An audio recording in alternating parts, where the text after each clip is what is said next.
4, 3, 2, 1. Whether you've been married 1 or 20 plus years, at some point you realize you married into crazy. And that's what our show is all about. If your marriage or relationship is compassionate, real, accountable, zealous and yielding, or just plain crazy, Snooks and Lovey offer love, laughter, and a dose of reality as they unpack this thing called marriage. Sit back, relax, and get your ear hustle on. It's time to start the conversation. Yo, what's up? It's your boy E.T. Look, if you're looking to or you got to raise the bar on your marriage, you gotta click the link and get into Married into Crazy, y'all. I'm telling you, this coaching is gonna take your relationship to another level. Now look, you already know you need to raise the bar. You know that already. So stop thinking or overthinking. Click that link, and Marriage into Crazy is gonna take you and your spouse to marital bliss. Now you know. Click the button. Let's go. Welcome back to another episode of the Married into Crazy podcast with Snooks and Lovey. I'm Lovey. I'm Snooks. And here we go. We're going for a record. 2 in a row. 2 in a row. We're hitting back. It's so funny. After you go, I knew she was going to cough. She was doing so good. So well. So well. Thank you. Thanks.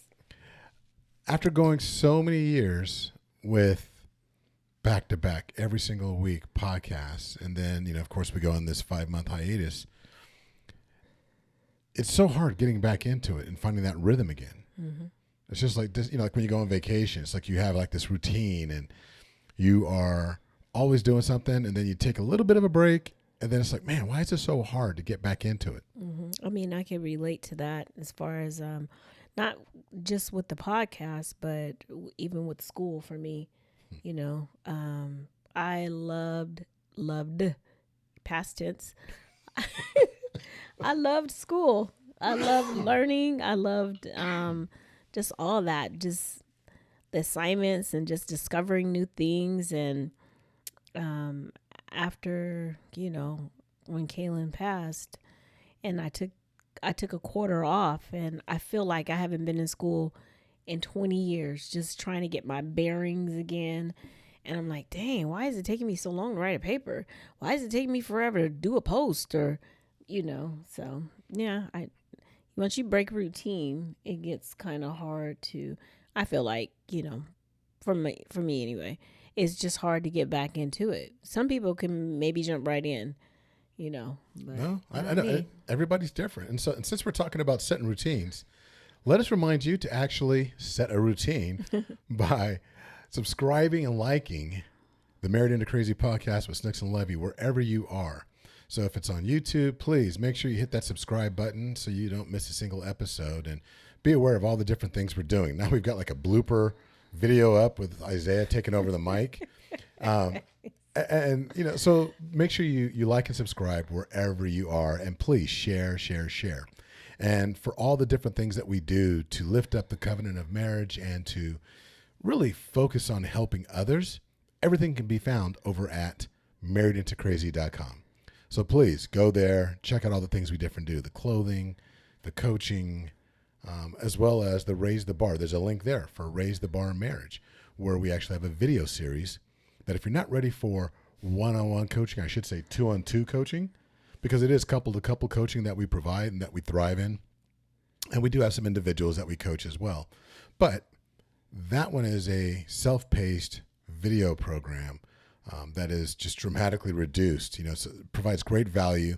It's something that we did originally for E.T., Eric Thomas, and one of the communities that he had. And then we did some shifting around, and we were allowed to actually utilize it for ourselves.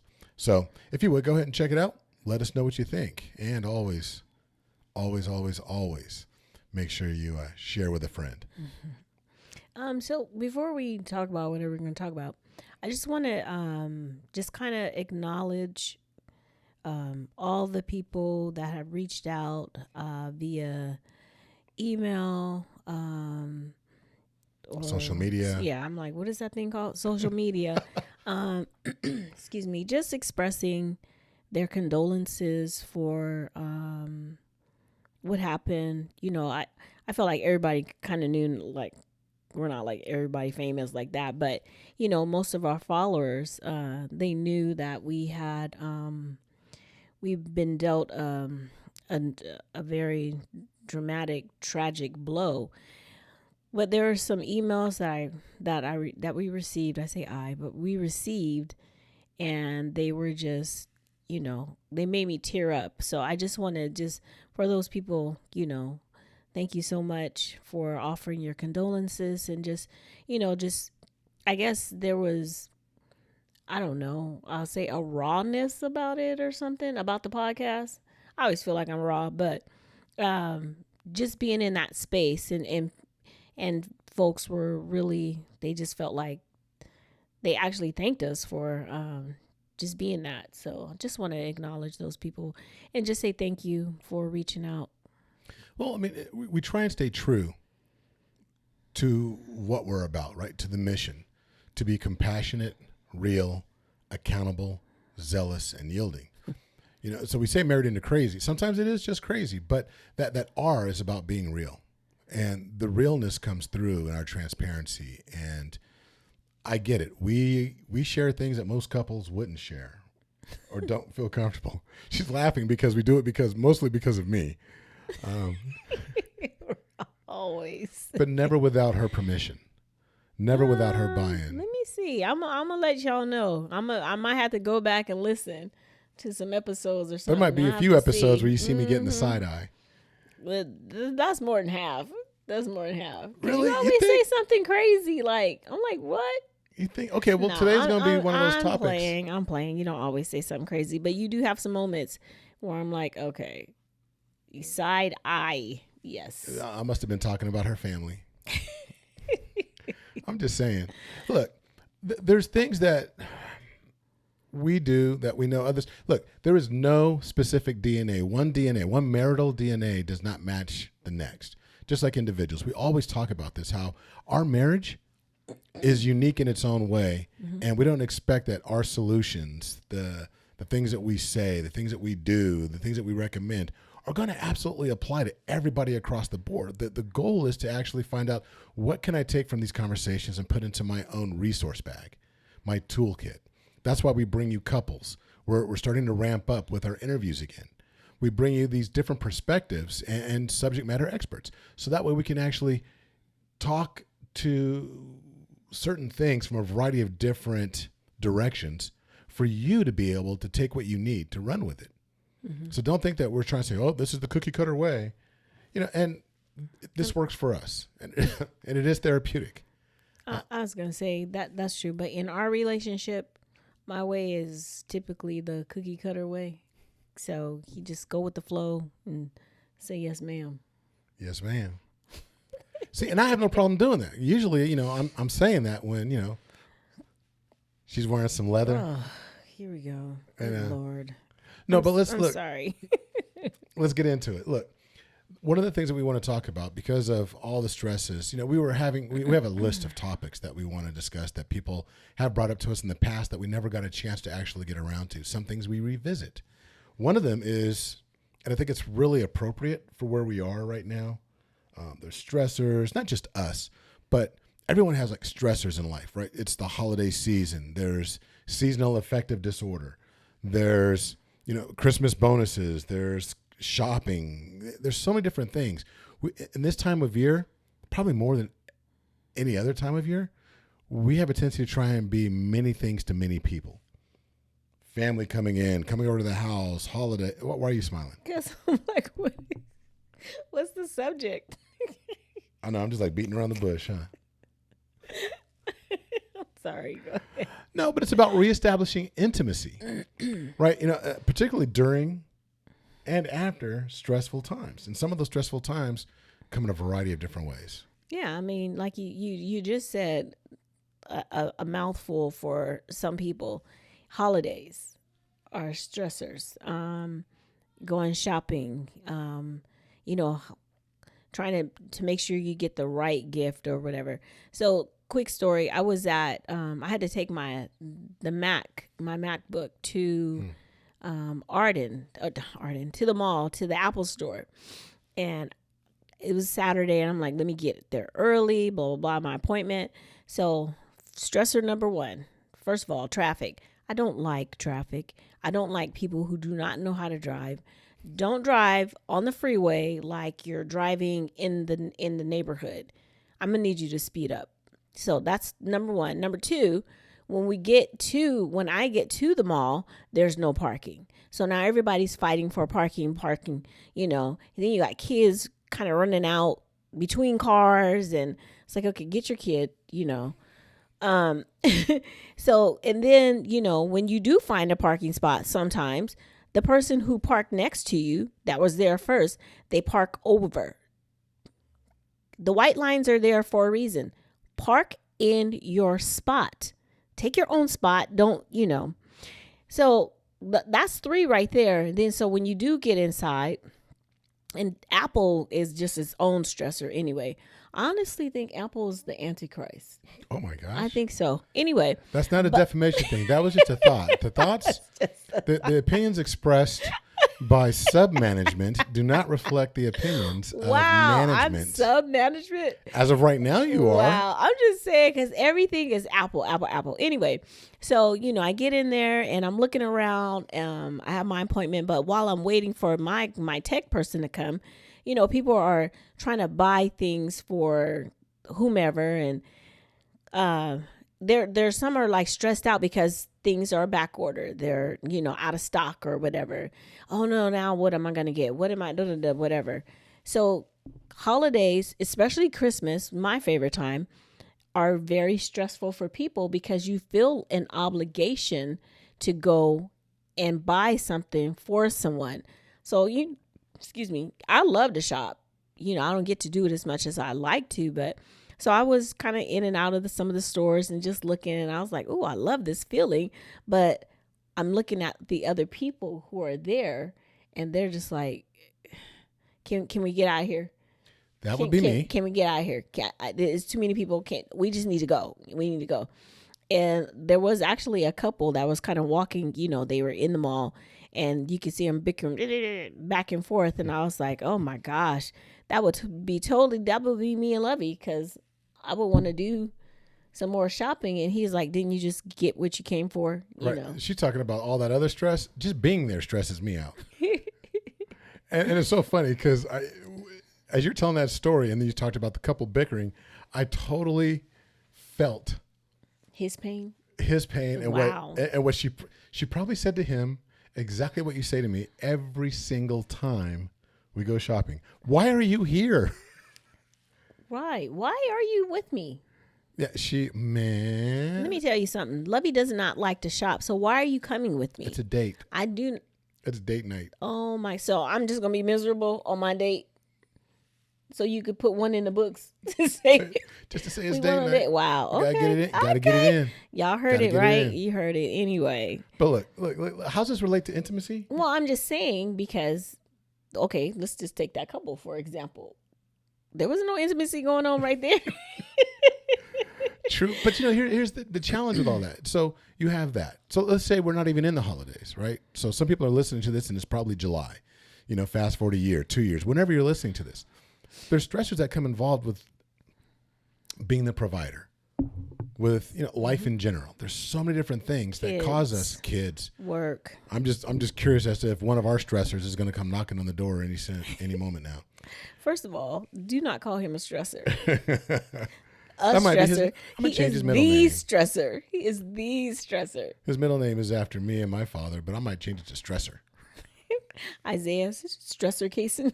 You know what? It has a bit of a ring to it. It does not. We are not doing that. But I think a big part of it is we have to understand. I got hiccups. I'm sorry. We got to understand the impact of the stress that we're experiencing. You know, what's the impact of being stressed out because of the job, being stressed out because of this? What does it really do? It really affects communication and so many different things. You know, it causes so many challenges that affect our ability to be intimate. Well, yeah, because I feel like with those stressors, it's not my fault. You know, your focus typically tends to be, sorry. Oh my goodness. sorry. I'm so sorry. Okay, this is real, right? It's real. I can't help it. This is But so real. Your focus tends to be on just that one thing that you're trying to handle, trying to, and then once you're done with that one thing that you're trying to handle, all the stuff that you kind of put to the side, comes to the forefront. Comes to the forefront. And so now I got to cook dinner. Now I got to help with homework. Now I got to bathe some children. Now I got, you have all these other things that you have to do. And that's for other people. Sorry. She over here hiccuping? Oh my goodness. This whole episode's going to be a blooper reel. It's not.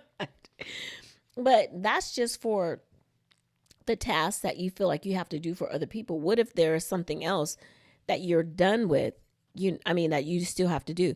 So here you come. I'll say you. Here you come, Let's go. Right. And I'm like, red light, stop sign, all, not even yield, because yield means eventually. I'm saying stop. Wow. There's no merging traffic? There's no merging. That road is closed. It's blocked. That's a blocked lane. It's like, oh, detour. Very much so. But that's a reality for, for so many people. And, we say be real. So I'm just going to keep it real right now. I hope you don't mind me sharing. You're looking at go, God. What She's like, turn about fair play. Remember when you said you get permission? She goes, my turn. No, I'm just saying, go. when Kaylin passed away, I couldn't even see intimacy. I didn't even, what does that even look like post my son dying? I couldn't even, I didn't even know how I would want to, be intimate with you. And I don't mean like we could be intimate and I'll sit down and I'll hold your hand because we're comforting each other. But that for me was the most that I could possibly do at that time regarding intimacy. I'm like, what you mean we finna make love, have sex? Our son just died, not like you're like the next day or something like that, but they're like, oh my God, he's horrible. He's a beast. He's evil. No, but you know what I'm saying? I didn't even know how I would be able to, let alone go about my regular everyday things that I had to do. I had to get up. I had to use the bathroom. I had to eat. And so now, what do you mean? Get your hand off my, get your hand out my pocket. That sounded a lot like that too. But, that was the reality, that plays into what you're talking about, this stressful events and trying to reestablish it after that happened. Honestly, keeping it real, I was just like, oh, well, the way I feel right now at that time, I was like, I don't know. You ain't never gonna get none. Never. She became en vogue. Never gonna get it, never gonna. Right? She did in that moment. But truth be told, we're joking a little bit, but it's very real. Mm-hmm. But let's tell the honest truth that I wasn't trying to have intimacy on that level either. Because when you're stressed out, it does affect libido. Every day he was, I'm playing. Nah, I'm playing. No. Most nights we just laid there. We fell asleep staring at the ceiling. I was about to say just looking at the ceiling. Pillows full of tears. But again, that's us. Mm-hmm. But there's other things. There's people getting laid off. There's, income shifting, what have you. There departmental changes. There's, like you said, kids having stressors at school. Therefore, it's stressing the parents. Kids that are going for college, getting turned down or not getting into schools. And there's health. Let's not forget, we just came out of COVID not that long ago. And, so there's health stressors, people getting diagnosed with a variety of different things. All these things affect intimacy. There's a whole lot of things. So how do you actually, there's several different ways it's going to be affected, right? But we're talking about reestablishing it. And so how do you do that? Well, I feel like, we were very, very open and very honest with each other, I was like, homie, don't play that, but we had to talk about it and figure out what does that look like? How does that look for us to be able to get back to that? But it started with a conversation. It started with us talking about it, being very honest. And because you can't, honestly, you cannot say say something so your spouse won't be mad. Or let me just say this to placate that person, because eventually that person is going to circle back. And then you be like, well, I didn't mean it. Well, what you say it for? Because that creates another issue. I have to be transparent. I have to be open. And honestly, yeah, I know I keep talking, but if it's affecting too much, then okay, maybe we need to get some therapy, or maybe we need to, and even broaching that subject, you have to be very sensitive in that when you're talking to someone, because you might be down for it, but the other person may not be. That's true. I mean, and that is so true. I mean, we've learned as we're traveling this road of grief that I'm in therapy. I see my therapist once a week, and dealing with this, and everybody has their own path, and they move at their own speed. And let me put this out there. You can be equally yoked and still not be moving at the same speed. That's not what equally yoked absolutely means. So don't think that, oh, well, I want to have intimacy and, or I want to be more intimate, and this person, is going through stuff and they can't, or I want to go through, marital counseling or what have you, and they don't. And though we agree that all those things are important, but that doesn't mean you're not equally yoked. That just means that you're in the midst of a storm. And it might be a small storm, it might be a big storm, but storms are meant to be, storms are meant to go through. There's a single storm that is meant to stand in the midst of. And truth be told, when you see a storm, you run towards it. The faster you run towards the storm and endure it, the faster you're going to be out of the storm. Be mindful of what direction you're running.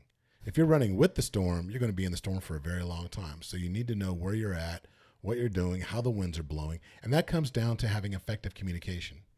Exactly what Snooks is talking about. And you said it so much more eloquent than I did, though. Hey.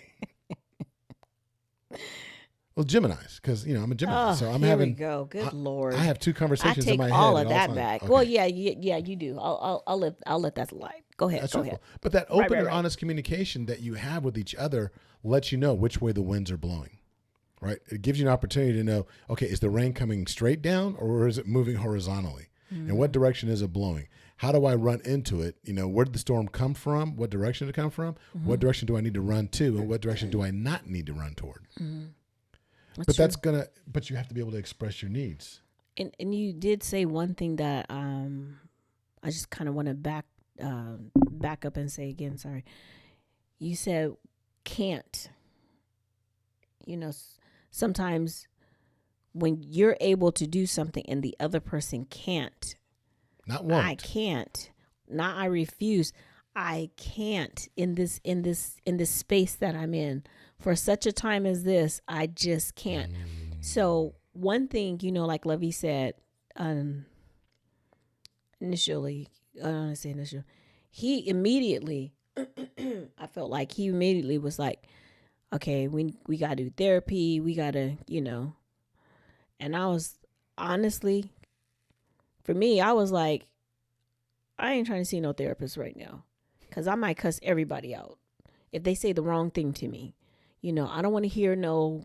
I mean, I was very raw and I won't say what I said, but I was like, what are you talking about? Go ahead and say it. You already got Apple coming after us.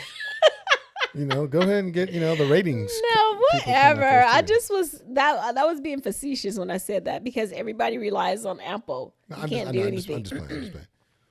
But And I did talk to someone, but it was very slow. It was very slow for me. I couldn't just jump in there. And then even when people were like, you should go to therapy, you should, don't tell me what I should do. That was just like, don't tell me what I should do, which is odd because we tell people that too. Well, maybe not what you should do. I'm like, well, maybe, have you considered blah, blah, blah, whatever. But I do recognize and realize it has to be at that person's own speed. I want our youngest to go make that decision, and she hasn't. I know. So I know. anyway. But you actually counseled me saying it's got to be at her pace, just like you said in the last podcast that we can't manage other people's grief. We can't actually manage. We can't drive the truck or the car for them either. Mm-hmm. We're 100% passengers in those individuals' journey, whatever it may be. But if in order to talk about those things and understand it, I mean, you can always everything we talk about, we reference, we go back, we do a little bit of research, and I'm going to have a list of references in the show notes for everybody to go back to if you want to actually dig a little bit deeper on these topics of how to manage the stress and regaining your intimacy.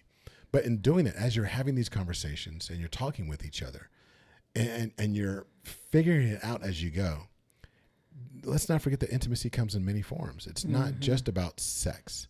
It's not just, about coitus. It's not about, doing the do, whatever you want to call it. It's not just that. Doing the do? This is 1970? Hey, I'm taking it everywhere. I want to appeal to a wide audience on this. I hear you. Sorry. There's simple gestures that start to pave the road back towards full intimacy or a greater level of intimacy. And it could be something as simple as just sitting on the couch. Trust, because we've sat on the couch and just held hands, staring at a blank wall. Or sat on the couch and we're both on the same cushion thing with the recliner, and a foot touch, or I got my leg on them, or whatever. Like you said, every small thing, it does help. It is inch little bit. When you have to work your way back to each other, as long as you're both working your way back to each other, then eventually you're gonna come together. But I can't be working my way back to you, and you're not even seeing the effort, or all you're doing is complaining about what I ain't doing. No, you're right. I mean, and it's funny. You talk about the power of touch, right? And there's one of the things that we referenced was an article called "The Power of Touch in Relationships," and the power of touch is pretty amazing because what we're looking at is just the touch. I remember when Isaiah was in the NICU and struggling. Our grandson, for as amazing as he is right now, our little miracle, it was touch and go. He flatlined a few times. And the nurses in the NICU were amazing. And they talked about how except for this one nurse, I was about to get her. But anyway. But they talked about the power of touch. Just having that skin to skin does, creates miracles for these children that are in the NICU. And for whatever the reasons were, the mother and the father weren't necessarily always on hand to do that. So, but we were there religiously. And Snooks would wear, in that cold old NICU, but Snooks would wear something and be positioned. And I did it as well, to wear like can unbutton shirts, and so you can have skin and have Zay. He was, oh my goodness, he was so tiny, and just to have that physical touch. Not that we did it. I mean, because his mother, his biological, did have that as well with him, but it was just that opportunity to have that touch goes a long way. And that miracle is available to each and every one of us every single day. like Snook said, just sitting on the touch, sitting next to each other, and then maybe just our feet touching. Or there's times where we sit there and I just have like a finger on her back, like if she's sitting there, or her hand, like my hand's just like under her shirt, just sitting on the small of her back. Just that touch. We go to sleep that way, where there is times where I'm facing one direction, she's facing another direction, but we slide a foot over. We just have to feel the presence of that individual that's there. Mm-hmm. Those are those miracle moments when it comes to intimacy. Mm-hmm.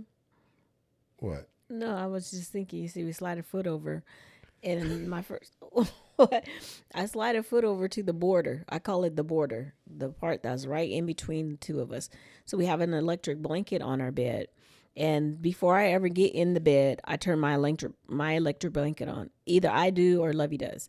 And Lovey, I don't know how he does it, but he gets in the bed in freezing ice cold sheets. So when I get in the bed, I'm like, toasty, feels so good, And so when it's time for me to go to sleep, I turn my lamp off or whatever, I'll scooch back, and I'll go very, very slow because I'm trying to find the border to Siberia. And I'll just rest right there, and then he'll come and find me, And then she'll complain, "Oh my God, you're so cold." Well, I mean, sometimes, I'm like, don't touch me. But his arm or something, if his feet can't touch me because it's too cold, then I get the arm. But I'm usually the warm one, and I'm the one talking about, yeah. Build that wall. Build that wall. At the border, I'm trying to messed up. That is so wrong. Yeah. No, but I mean, that's just one thing, and mm-hmm. if you're familiar with 5 Love Languages, which is a great, great, great book by Chapman. What's Chapman? Gary Chapman. So 5 Love Languages by Gary Chapman talks about different love languages. And if we're talking about, and we're really investing time in trying to reestablish intimacy, to build a road back to it, take a look about quality time. There's a language where it's just about spending quality time. You have to set aside time to spend quality time. It's not going to happen mm-hmm. just randomly. Mm-hmm. Have to be very intentional about that. Mm-hmm. In regular times, and also when you're building that road back to intimacy. Mm-hmm. That's true. I mean, you have to be aware that there's a lack, because if one person is like, "What are you talking about? I'm cool," and the other person is starving, like, what's going on? How come we're not? Okay, that you need to have a conversation. Like, okay, why are you so fulfilled and I'm not? Not that doesn't happen in relationships, because as we age, we get our hormones and everything change. Or it could be you just had a baby or whatever the circumstances are, but be willing to have that conversation to say why you're so satisfied or why you're so unsatisfied. If you're on 2 different spectrums, that's what's important. So no, and you're absolutely right, and it's funny. Thank you. As you were talking about that, I was thinking about I have this visual: 2 people sitting at a table. Like, we come to the table, one person's starving and the other person's full, and you're trying to figure out, well, we're at the same table. So why you? what's going on? What's going on? Right. Right. But as you're going through these things, I'd love to overemphasize, stomp my foot, beat a drum, that there's also power in forgiveness. There has to be an element of forgiveness as you are rebuilding your intimacy together. Mm-hmm. I mean, if there's something that has happened to where there's a breakdown, forgiveness is key. And even, I'll say it like this: sometimes when we're in stressful situations or we're really stressed out, we can lash out at our person, at our soulmate, at our partner, and be like, whatever it is, but I'm lashing out. Forgiveness plays a key part in that too, because stressful situations, or they can make you won't say they can make you. They do sometimes bring out the ugly in you, you know. That's my grandma say, you don't got to act ugly. To bring out the evil. You know, it's not even about being evil or ugly. Well, We're multidimensional. You know, yeah. there's a range of emotions for a reason. God gave us these emotions to act out, but we also have to know that emotions are meant for a moment. They're not meant to live in. Right? That's very true. Have your 5 minutes of funk, but you got to move on. Okay, Houdini. And the forgiveness isn't about something you did. Forgiveness can just be like, you know, we're just not on the same page. And I forgive us for being where we are. I forgive, you know, you like, I just want to say, if I haven't said it before, I forgive you. For forsaking your duty to give up that booty. I was waiting for it to come. No, but there has to be that element of forgiveness, and we laugh and we joke. Not only forgiveness, but you got to have some humor. I was about to say you got to have some humor. Please don't be one of those couples that just they're staunch and they're stoic. And there's no laughter. You know, you may not like our kind of humor, whatever, but you got to have some. Yeah, you got to have some. And we've already touched on, you know, talking about getting help. I guess we've referenced it, but definitely seek help. If you get to the point where it's like, we are just not, you know, this is a sexless relationship. This is an intimacy-less relationship. And it's so funny. You hear that term, sexless relationship. I've never heard that. What? There's wow. Sexless relationship. Some people, I think it's an overused term because some people are like, oh, we have sex, you know, 3 times a week, and that's a sexless relationship because we should be having it 5 times, 7 times, you know, or, you know, like, oh, it's only like twice a week, or it's once a week, or it's what, it's like, you know, it varies from everyone else, and don't try and use somebody else's rubric to grade your life, to grade your love life, to grade your marriage. That's true. So, you know, I want to say one last thing. I'll say for me, just realize too, it does not come back in a day. It will not happen snap of a finger. Because I guarantee if you look at it and you really reevaluate where you are in your relationship, you'll realize that you didn't lose it all in one day, unless there was some betrayal or something like that, you know. But typically it wasn't lost in one day, and it took you a while to be like, oh, dang. And I'm not just talking about sex, like you said. When is the last time that we had an intimate conversation, pillow talk, we like to call it? When is the last time, you know, dang, we haven't held hands in however long, whatever. That now holding hands for me, very intimate. And I wish Lovey would get out the car, and when he open my door and start walking, like, bro, you don't see my hand right here? That he'll catch these hands. That's what will happen. She ain't lying. Now I'm very big on that. She's very big on throwing them hands. Hey, I eat for everybody.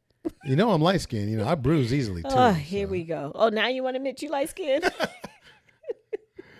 No, but you know what I'm saying. It's not going to come back in time. But like I said, if you really sit and evaluate it, you probably didn't lose it. It's gonna take time. It's not gonna come back in a day. When you evaluate it, you probably didn't lose it in just one day either. You're gonna realize that, oh wow, okay, this happened. Oh wait, oh okay. You start thinking back to occurrences that nothing happened. You know. So true, and let's not weaponize. I will say this, you know, it to reemphasize what Snooks is saying. It's gonna take some time, but during this process, during this journey, you can't weaponize, you know, you ain't been doing this, or we haven't had sex, you know, and you can't be Pepe Le Pew and just try and go and take it. Oh, what was it? Colors, the rabbit. Give me the rabbit. Give me the rabbit. Give me the rabbit. You can't do that. This is a journey that both of you are on, and again, some people may be traveling at different speeds in this journey, but you have to remain respectful and loving. Remember, always be crazy in your marriage. You have to be compassionate. That's understanding where the other person is at. And that doesn't happen without communication. Exactly. Keeping it real, understanding that if there's a lack of intimacy, something is going on that's probably bigger than you. It's not about you. Get to the bottom of what the challenge or challenges, because it's just been our experience that it's normally not, it's not just one thing. And in that being real part, be real when you talk about it. Say what the real thing is. Don't talk about the trash if it's really about the dishes, And that comes to the A, being accountable. Well, I skipped the R. No, that's Ariel. I forgot how to spell, folks. And then A, what are you talking about? and being accountable. But the accountability comes in actually being real, right? And actually being honest. And talking about it. I can't say that, the problem is this, and I'm saying it because I don't really want to get into an argument about that. You got to be accountable to your relationship. Be accountable to your intimacy. It's not going to get to be where you want it to be without true accountability between each other and with yourself, to be honest. That's true. And be zealous in getting it taken care of.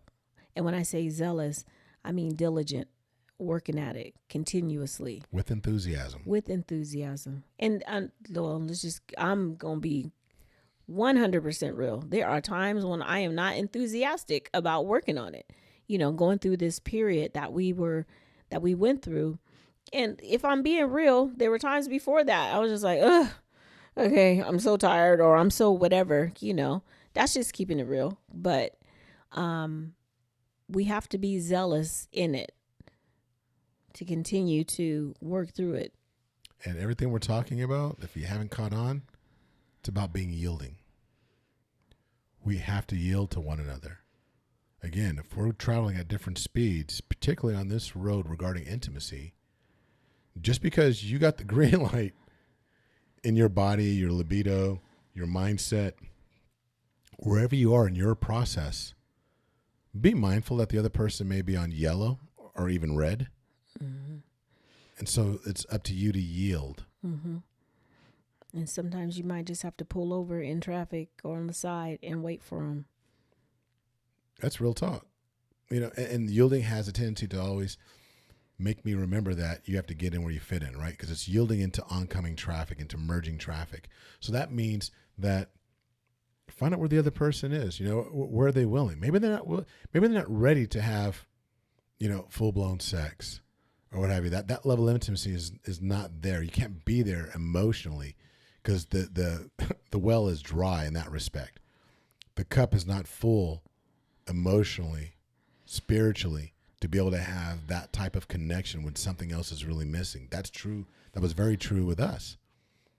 But what can you do on an intimate level? And I'm not talking about, if you can have sex, we can have oral sex. No, don't say Snooks and Lovey said, well, it's not if you're not ready for that you're supposed to give me a. No, I didn't say that. What I'm saying is maybe at that point it's just a non-sexual massage. That's intimate.